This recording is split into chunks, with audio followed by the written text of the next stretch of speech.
이사야서에서 7장에서 9장까지 이렇게 되어 있습니다. 한번 따라합시다. 임마누엘. 임마누엘. 자, 우리가 화면을 잠깐 보면 하나님께서는 이 땅에 당신의 나라를 세우기를 원한다고 그랬습니다. 그 나라는 뭐냐? 진리, 보유, 공동체를 세우기를 원해요. 그래서 이 땅에도 하나님은 국민을 만들고 또 뭘 만든다겠어요? 법을 만들고 또 뭘 만들어요? 땅을 만들었다. 왜 그러냐? 가인계일이 하나님 없이 사는가? 딱 두 가지예요.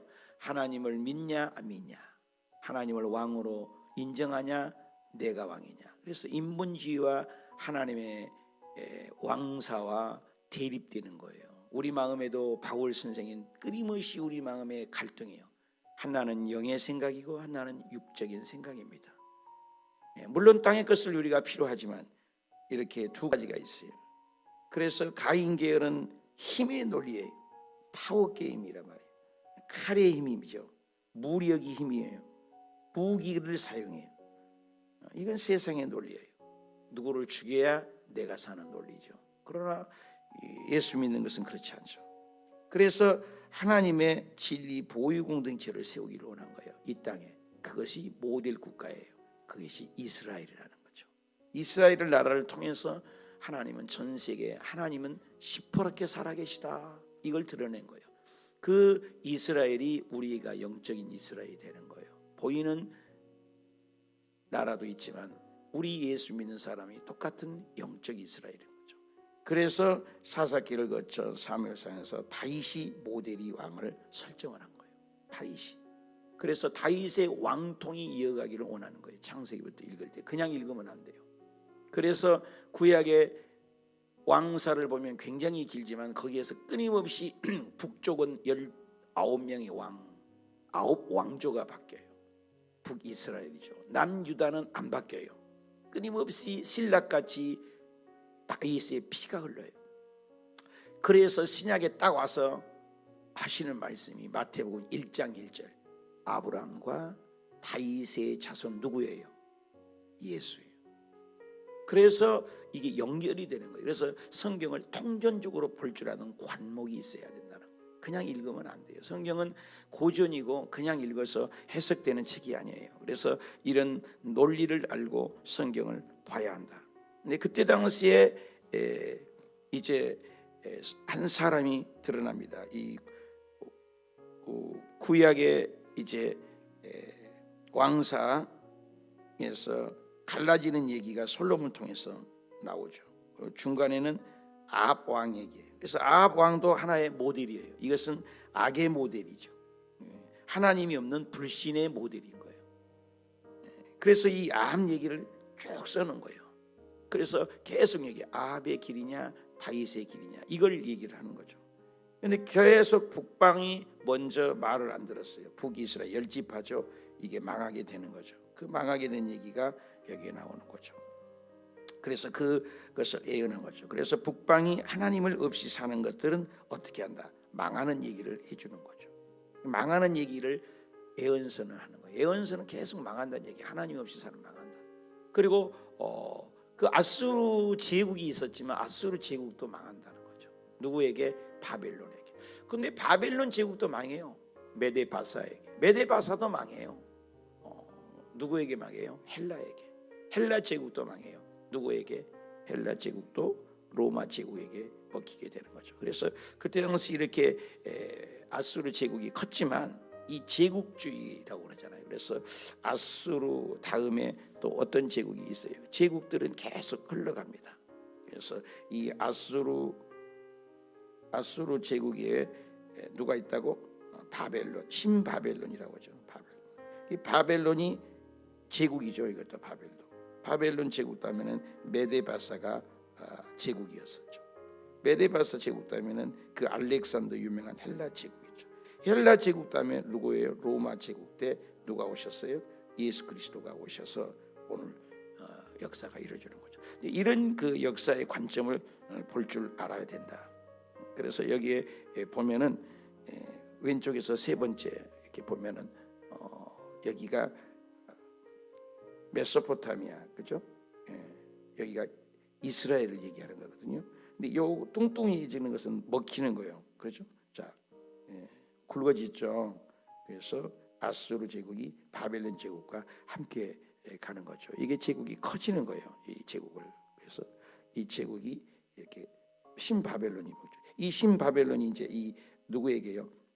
아수르 제국에서 바벨론 제국에서 여기 메데바사가 이제 이겨나가는 거죠. 메데바사가 뚱뚱해지죠. 근데 메데바사도 뚱뚱해지만 또 한 제국이 일어나는 거예요. 그 제국이 이게 로마 제국이 커지는 걸 느끼죠. 뚱뚱해지죠. 그래서 점령한 거죠. 이 로마 제국이 엄청나죠. 그래서 히브리 민족이 이제 여기에요. 여기에서 다 잡아먹히는 거죠. 그때서 로마가 짓밟힐 때 누가 왔다? 예수 그리스도가 왔다. 굉장히 중요한 도표일 수가 있겠죠. 그래서 그 시대를 관조하고 석학이에요. 석학, 문학, 귀재라고 하죠. 귀재. 여러분 성경 쓰는 사람이 그냥 쓴 사람이 아니에요. 여러분 장돌배기원의 노가대판에서 일하는 사람의 언어와 지성인들이 얘기하는 철학을 얘기하는 사람에 대한은 다르죠. 그렇죠? 목회자들의 얘기와 초등학생의 얘기 다르겠죠. 언어에. 그러니까 이 성경을 쓰는 사람이 굉장히 퀄리티가 있어요. 바울 선생도 당시에 서신서를 썼지만 압축된 웅집된 언어란 말이에요. 그러니까 성경이 안 읽어지는 거예요. 성경이 대학을 나오고 지성인이어도 성경은 이해할 수 있는 책이 아니에요. 쉽게 1600년 동안 기록된 책이에요. 40명의 저자예요. 그래서 우리가 이걸 알아야죠. 그래서 이때 당시 보면 이사야라는 사람이 등장을 해요. 그래서 이사야의 눈이 굉장히 커요. 북방에 망하는 모습, 또 아수르에 망하는 모습, 남유대에 망하는 모습을 다 예언을 해요. 대단하죠. 그래서 모든 것을 다 신약의 재림까지, 예수님의 재림까지도 바라보는 이사야의 눈이에요. 이제 이사야의 눈이 굉장한 시선을 가지고 있어요. 그래서 믿음은 이 시선이 넓어지는 거예요. 예수 믿으면 밴댕아리 속이 아니에요. 오늘날 우리 예수 믿는 사람이 자꾸 그런 아픔의 얘기를 들어요. 개독교란 말을 듣고 막 그래요. 왜 그래? 마음이 좁으니까. 여러분 예수님이 들어오면요, 예수님이 뭐래요? 갈릴리를 넘어본 적이 없잖아요. 그런데 예루살렘과 온 유대와 사마리아의 땅 끝까지 이르러 모은다. 내 증인이 되리라. 다른 거예요. 아니 강원도만한 땅덩어리를 나가본 적도 없는데 네가 성령이면, 성령은 하나님의 영이잖아요. 성령을 받으면 예루살렘, 온 유대야, 사마리아 땅 끝까지 바라보는 시선. 저도 이런 진리를 모를 때 기장에서 자랐어요. 기장에서. 그 다음에 예장에서 자랐는데 시야가 좁았던 것 같아요. 그런데 조용기 목사를 만나니까 민족재단이에요. 그래서 가정 예배 드릴 때도 나라와 민족을 위한 기도, 기도원에 가서도 나라와 민족을 위한 기도, 구역 예배 드릴 때도 나라와 민족을 위한 기도, 두세 명이 모여도 나라와 민족을 위한 기도, 주일 예배 때도 모두 다 나라와 민족을 위한 기도, 수요 예배, 금요 예배 항상 먼저 그의 나라와 의를 구하는 걸 조영기 목사를 만나서 배웠어요. 그게 맞는 거예요. 그래서 마태복음 6장 33절에 너희가 먼저 그의 나라와 의를 구하라. 그리하면 이 모든 것을 더해 주시리라. 믿으시면 하면 여러분이 시야가 넓었으면 좋겠어요. 예수 믿는 사람은 시야가 넓어진 거죠. 그래서 이제 이사야에도 이렇게 66권이 귀재가 쓴 책이니까 어려워요. 거의 모형, 그림자 이렇게 표현이 되어 있기 때문에 석학이 필요하죠. 그래서 이제 우리 7장 1장부터 이사야가 39장, 구약 39권이죠. 66권을 웅집된 압축된 책이 이사야서예요. 66권이잖아요. 구약 39, 신약 27. 신약 27권 이제 40장부터는 소망의 메시지. 그래서 계속 반복돼요. 구약의 선지자들은. 답시다. 심판하시나 구원하신다. 징계하시나 싸매어 주시고 때리셨으나 끌어안으시고 찢으셨으나 싸매어 주고 꼬매 주신 하나님. 이게 부모의 마음하고 비슷하잖아요. 우리 아들 딸들이 말 안 들으면 속상하고 징계의 매를 채찍을 들지만 때려놓고도 우는 엄마 아빠의 눈물이 있잖아요. 따뜻한 거죠. 예, 성령님을 인정하는 게 뭐냐면 주의 음성에 민감한 거예요. 민감한 거. 예, 진짜 신앙은 심플하면서도 그죠? 순종하는 거잖아요. 하나님이 좋아하는 걸 잘하는 거이고 하나님이 싫어하는 거 안 하는 거. 이게 하나님에 대한 사랑이 들어온 거죠. 그건 거꾸로예요. 부모도 어때요? 부모도 자식이 진짜 효자는 뭐예요? 부모의 마음을 기쁘게 하는 거예요. 그렇죠? 똑같은 거예요. 우리가 하나님의 자녀잖아요. 근데 구약은 한 번도 우리를 자녀의 개념으로 한 번도 얘기하지 않아요. 그래서 하나님을 아빠라고 부르라고 절대 하지 않아요. 여호와, 엘로힘, 권능, 무한대, 만군의 여호와여, 그죠? 이렇게 표현들 하죠. 너희 하나님이 말씀하시되, 여호와가 말씀하시되, 이러죠. 근데 신약에 와서는 예수님께서 십자가의 죽음에서 화목이라는 거예요. 대속적 죽음, 칭의 이런 단어들이 등장합니다. 그것을 복음이라고 해요. 그래서 예수님이 소개하는 것은 하나님을 더 이상 이제 여호와라고 부르지 말고 합시다. 하나님 아빠, 다시다. 하나님 아버지, 아빠라고 불러달라. 나의 아버지, 너의 아버지, 곧 너의 아버지, 내 아버지. 하나님을 아버지라고 모셨어요. 우리가 얼마나 복된 사람. 우주 만물을 창조하시고 다사롭고 우리의 모든 것을 먹이고 입히신 하나님. 하나님 우리의 의식주를 책임지냐? 책임지겠다는 거예요. 하늘에 날아가는 새 한 마리를 보아라. 누가 먹이는지 아냐? 우리 여기 앞에 밭에 상추를 해놓고 블루베리를 농사를 지어놨어요. 열심히 지어놓으니까 누가 와서 먹는지 아세요? 까치들이 와서 먹어요. 그래서 저는 뭐 까치를 막 쫓으려고 하니까 우리 사모가 뭐라고 하죠? 하나님이 성경을 보아라. 저들을 입히라고 먹이라고 했어요. 여러분 함께 사는 거예요. 함께. 성경에도 나와 있어요. 이스라엘 백성들에게도 하나님의 의도가 담겨 있어요. 농사 지을 때 이삭을 줍지 마라. 일부러 줍지 마라. 다 주면 안 된다. 가난한 고아들이 와서 주워 먹도록 해라. 하나님이 굉장히 디테일하신 거 아세요? 디테일하세요. 예수 잘 믿는 건 디테일이에요. 여러분 목사님 안수하고 기도하니까 괌에 가 있는데 괌에서 기도하는데 꼭 목사님 고생하다고 목이 아프시죠? 그래서 사탕 2개 하나를 호주머니에 넣어줘요. 지금까지도 그 디테일한 사랑을 잊을 수가 없어요. 자상한 거죠. 물론 대단한 것도 중요하지만 디테일하세요. 하나님 그래서 내일마다 이렇게 고백한다고 고백하는 거예요. 아멘. 고백. 그래서 이제 이사야를 통해서 말씀을 하는 거예요. 자, 우시야의 손자 요담 아들 유다 아담 아르바신 르말리아의 이스라엘 베가가 올라와 예루살렘을 쳤다. 자, 이제 지금 어려움이 오는 거. 왜 어려움이 온다고? 하나님 말씀을 듣지 않으면 어려움이 온다. 어떤 사람이 다윗의 집에 알려서 에브라임과 동맹하여서 그의 백성이 마음에 숲이 바람에 흔들린 거다. 자, 흔들린다. 뭐가 흔들린다? 마음이 흔들린다. 왜 마음이 흔들릴까? 왕의 마음조차도 백성의 마음조차도 움직이고 흔들린다. 그래서 이 백성의 마음도 왕의 마음도 요동하고 움직인다. 그것은 뭐예요? 불안한 거죠.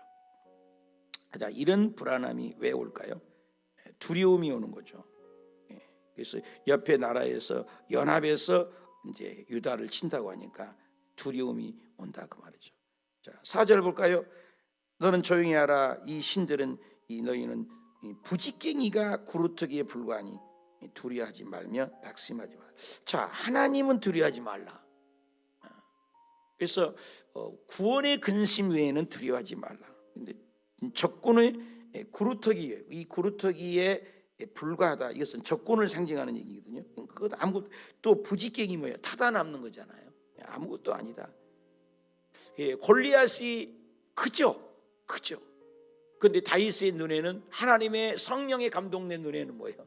저거 아무것도 아니라는 거죠. 여러분 이런 시선이 하나님이 들어오면 그래요. 너는 칼과 창과 단창, 무기, 파워 게임이다. 육적인 거다. 그러나 나는 만군의 여호와 이름으로 간다. 누가 더 큰 거예요? 다윗은 초립이에요. 이마에 피도 안 말랐어요. 그렇지만 하나님의 이름. 저와 여러분이 인생을 사업장을 경영할 때 얼마나 이 세상의 사업장이 위대하고 커 보입니까? 그렇게 그것을 겁먹지 말아라. 그럼 기도해야죠. 그래서 너를 괴롭히는 그것은 아무것도 아니다. 이 이제 65년에 에브라임 패망을 다시는 나라를 이루지 못하리라. 그러면서 징조를 하나 줘. 너희가 이길 수 있는 징조. 항상 하나님은 표징을 주시죠. 그래서 마태, 마가, 누가복음에는 미라클이라는 단어를 써요. 미라클 영어 성경에 보면 기적이다라고 얘기해요. 기적. 근데 요한복음에는 디테일해요. 요한이가 뭐라고 변하면 사인으로 표현해요. 표적이라는 말을 써요. 여러분, 우리가 이렇게 운전을 하다 보면 이정표를 표적이라고 하잖아요. 이렇게 어디로 가는 표시, 방향 표시, 그죠? 방향 표시 그런 거잖아요. 그러니까 그 사인을 보고 우리가 가잖아요. 차를 타고 그 사인이 어디로 가야 돼? 대구로 간다, 부산으로 간다. 그걸 굉장히 중요하잖아요. 그래서 이런 표적과 기적은 목적이 아니에요. 그 표적과 기적을 통해서 창조주를 기억하라 그 말이죠. 우리는 표적을 많이 좋아해요. 병도 빨리 낫기를 원하고 그래요. 그런데 여러분, 죽은 나사로도 살았지만 죽어요. 표적에 너무 얽매여서는 안 돼요. 그래서 표적적인 설교, 표적적인 이적이 일으키는 그런 목양을 하신 분이 있는데 그것이 주 목적이 돼서는 안 돼요. 여러분, 표적을 일으키는 우리 교회 다리가 쑥쑥 길어지잖아요. 허리 디스크가 나기도 하고 나을 수 있죠. 저도 기도해서 난 경우도 많이 봤죠. 그러나 5%에서 15%, 100명을 기도했는데 5명에서 15명이 나으면은 은사자로 봅니다. 여러분, 다 낫지 않아요. 우리 교회 원준상 선교사님 7시간 기도해서 왔지만 우리 교회 나은 분이 몇 분이나 돼요? 또로 다시 다 나았다 해도 표적 취할 거 없어요. 표적은 예수 그리스도를 믿게 하는 거예요. 믿게 하는 거. 하나님이 쓴 것을 드러내는 거예요. 표적이 목적이 돼서는 안 돼요. 고칠 수 있어요. 진짜는 뭐예요? 심령 변화와 우리의 궁극적인 목적은 영원한 천국 가는 거예요. 하나님이 계신 그분을 믿게 하는 것. 그래서 요한복음에는 표적을 준 이유를 자꾸 얘기해요. 믿게 하려고. 한번 답시다. 믿게 하려고. 믿음이 문제예요. 왜? 믿음 없이는 천국 못 가요. 돈으로도 못 가요, 하늘나라. 힘으로도 못 가요, 하늘나라. 지식으로도 못 가요, 하나님 나라. 부자도 못 가요. 다 못 가. 누가 가요? 거듭나야 가는 나라, 하늘나라. 우리의 이 성경에는 구속사적인 관점이라는 거죠. 표적이 목적이 아니라는 거예요. 우리가 늘 하나님에게 매어 달려서 있으면 열매는 저절로 맺는다고 하잖아요. 이제 그런 관점에서 봐야죠. 그래서 결국 이런 모든 나라들은 다 이루지 못하고 패망할 것이다. 그 징조를 하나 보이겠다. 근데 그것을 얘기하는 거죠. 그 징조가 뭐냐? 우리 10절부터 보면 이 아하스에게 말하여 이르시되 11절입니다. 한 징조를 하나 보이겠다. 이 표적이죠. 똑같은 말이에요. 높은 데서 구하시는데 구하지 아니고 여호와를 시험하지 아니겠느냐. 그래서 표적을 하나 보이는데 그 표적이 14절이에요. 아주 중요해요. 이것을 메시아 사상으로 보는 거죠. 우리는 구속사적으로. 읽읍시다. 다 같이 시작. 그러므로 주께서 친히 징조 표적을 보이는데 너희에게 줄 것인데 보라, 처녀가 잉태에서 뭘 낳는다고? 잉태에서 뭘 낳는다고? 아들을 낳는다. 여러분, 처녀가 어떻게 낳아요? 낳을 수 없잖아요. 이게 처녀를 누구요? 마리아를 상징하는 거죠. 마리아가 처녀잖아요. 성령으로 잉태된 거예요. 여러분, 성령으로 아기를 낳았다. 남자로서 아기를 낳았다. 이걸 믿지 않으면 고민해야 돼요. 이걸 믿어지는 건 성령이 있는 사람이에요. 간단해요. 그리고 고린도전서 12장 3절처럼 그리스도의 영이 없으면 예수님을 주라고 시인할 수가 없다. 그러면 이 처녀가 아기를 낳은 것을 믿는 거예요. 그것이 임마누엘이라 하리라. 이 처녀가 아기를 낳는 것을 징조를 준 거예요. 구약입니다. 예수님이 태어나기 전 700년 전 사건이에요. 근데 실제로 낳았거든요. 그런 표적을 얘기하고 있거든요. 근데 그 징조가 진짜로 어디예요? 예수님이 메시아를 얘기해요. 예수님이 마태복음 1장 23절이에요. 마태복음 1장 23절에 보면 처녀가 아기를 낳아요. 우리 오늘 신앙 고백에 뭐라고 했어요? 아침에 와서 전능하사 천지를 만드신 하나님 아버지를 내가 믿사오니 그 외아들 예수 그리스도를 믿사오니 이는 성령으로 잉태하사 뭐라고요? 동정녀가 뭐예요? 처녀예요. 동정녀 마리아에게서 나시고 이걸 믿는 거예요. 이걸 믿는 거예요. 그냥 여러분 그냥 암송하시듯이 그 요술방망이 주문에 의듯이 사도신경을 고백하면 안 돼요. 믿는 거예요. 고백이라고요. 고백. 사도들의 고백이 성경이 없어요. 그렇지만 성경적이기 때문에 우리가 하는 거예요.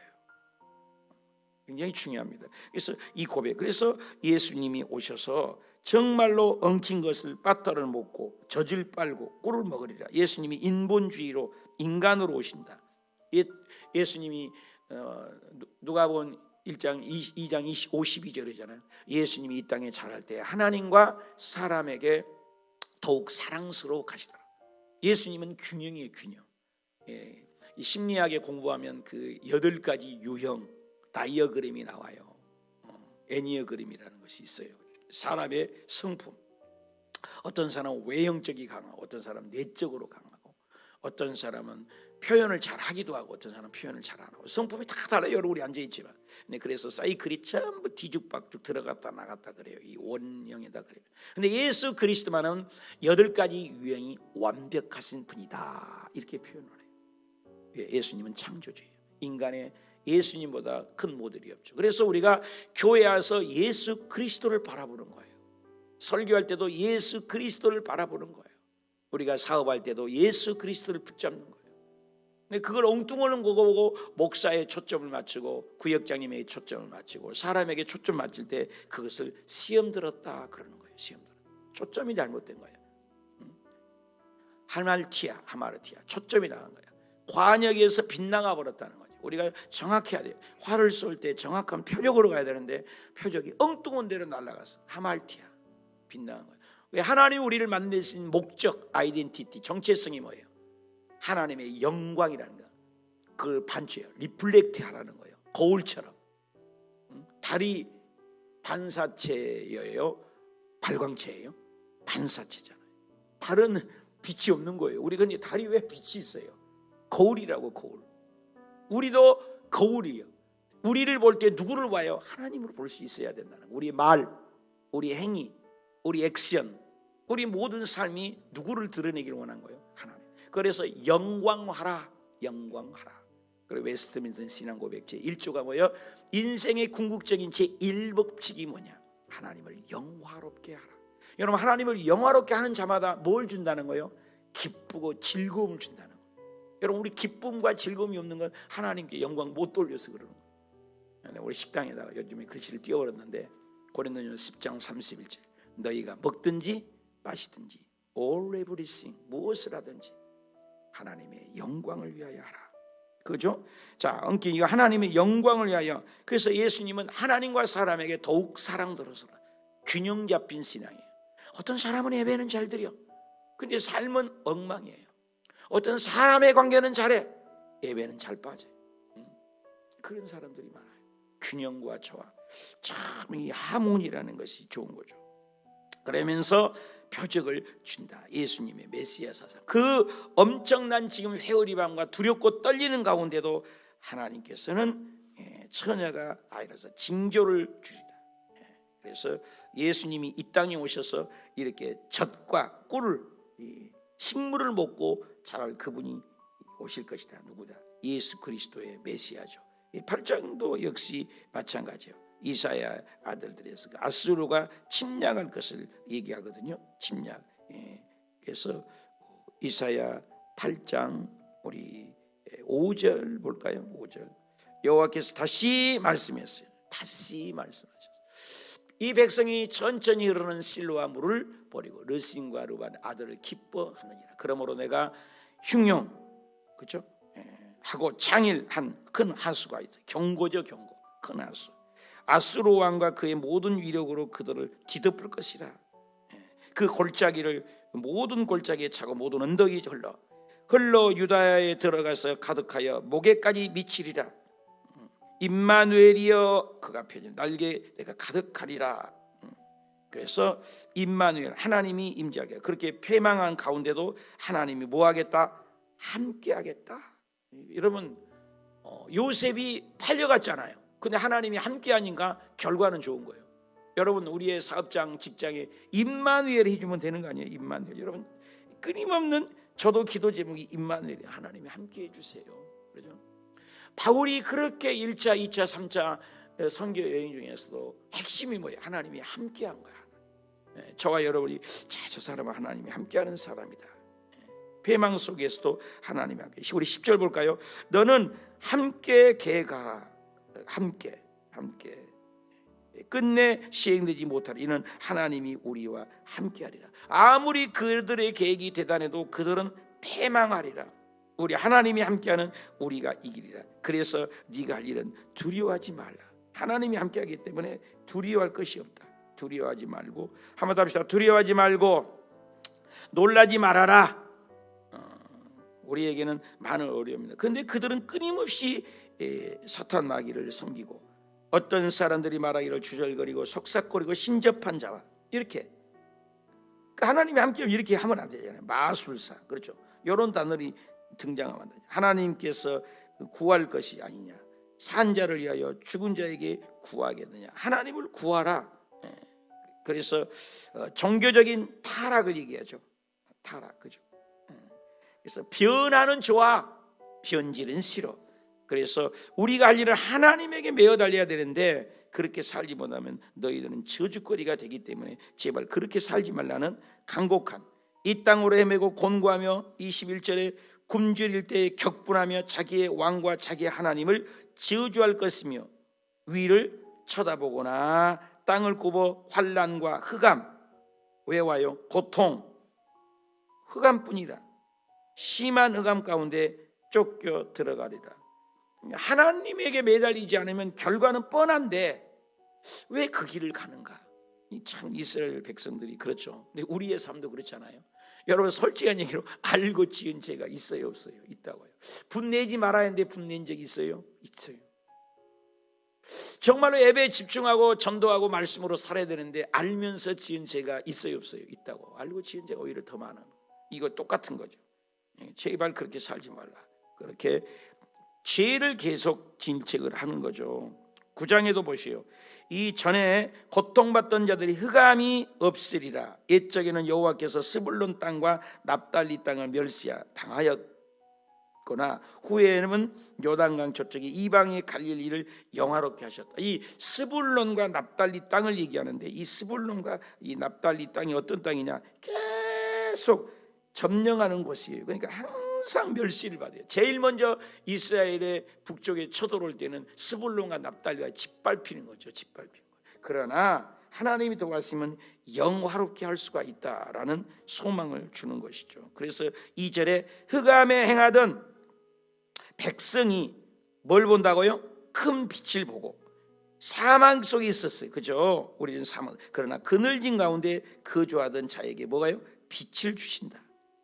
여러분, 빛이 왔다는 것은 뭘 얘기해요? 이것은 소망 아닙니까? 여러분, 믿음, 소망, 사랑이 왜 필요해요?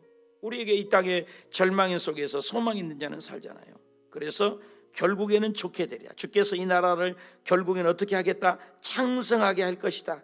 즐거움을 더하게 할 것이다. 수수하여 즐거움을, 그리고 즐거움을 같이 그들 앞에서 즐겁게 하는 소망적인 메시지를 심판하시나 구원하신 그런 말씀이죠. 그것은 누구를 통해서 가능하냐? 예수 안에서 강하다. 그 예수가 또 강조되는 거예요. 다 같이 읽읍시다. 시작. 다 같이 읽어요. 시작. 이는 한 아기가, 예수님을 얘기해요. 우리에게서 낳았다. 한 아들을 우리에게 주신 바 되었다. 그죠? 아들. 그의 어깨에는 뭐예요? 정사, 판단력, 어깨에 견장을 달잖아요. 군대 가고 그러면 옆에다가 견장을 달잖아요. 정사, 심판자, 메시아자. 그죠? 정사라는 것은 굉장한 어깨 열쇠, 메시아, 세상의 군왕. 그래서 정사를 메고, 그 이름이 기묘자, 기가 막힌 일, 기발한 역사를 일으킨다.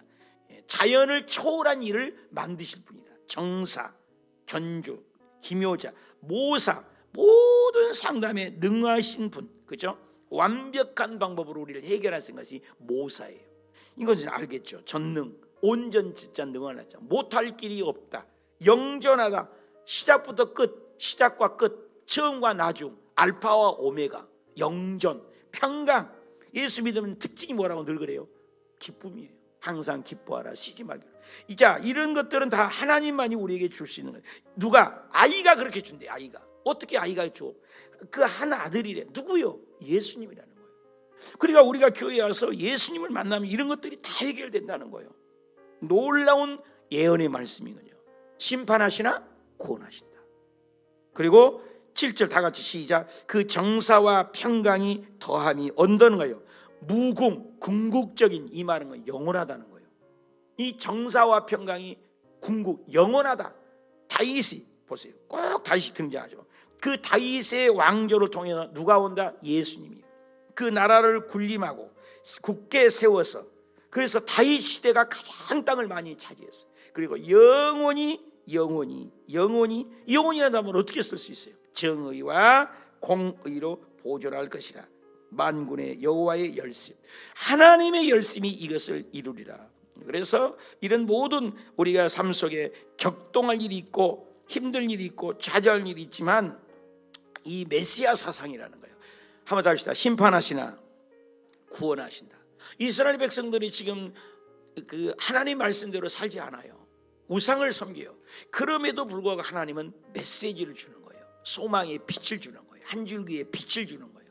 저와 여러분의 아무리 사업이 뒤뚱거리고 몸이 질고가 있고 아들딸들이 속을 썩이고 마음에 어수선한 일이 있어도 우리의 소망의 빛은 예수님이라는 거예요. 오늘 모두가 흑암의 얘기를 해요. 그러나 그 가운데도 한 아기, 예수, 메시아, 그분은 우리에게 소망을 준다. 그러니 너는 두려워하지 말라, 염려하지 말라.